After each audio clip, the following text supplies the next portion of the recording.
ఒక్కసారి ఈ విధంగా కరివేపాకు పొడి చేసుకొని పెట్టుకుంటే మనకు 2 మంత్స్ వరకు కూడా చాలా ఫ్రెష్‌గా ఉంటది. దానికోసం స్టవ్ మీద ఒక పాన్ పెట్టుకోండి. నేను ఇక్కడ ఐరన్ పాన్ యూస్ చేస్తున్నాను. ఇందులో నియర్లీ 20 డ్రై చిల్లీస్‌ని యాడ్ చేయండి. ఇవి బాగా నల్లగా రోస్ట్ చేసుకోవాలి.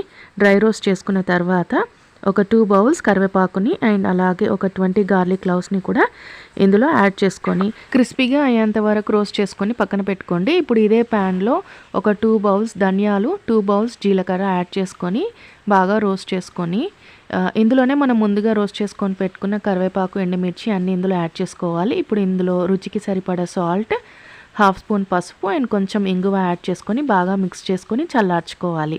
ఇవన్నీ బాగా చల్లగా అయిపోయిన తర్వాత ఒక మిక్సీ జార్లో యాడ్ చేసుకొని మెత్తగా పౌడర్ చేసుకుంటే మన కరివేపాకు కారం పొడి అనేది రెడీ అయిపోతుంది.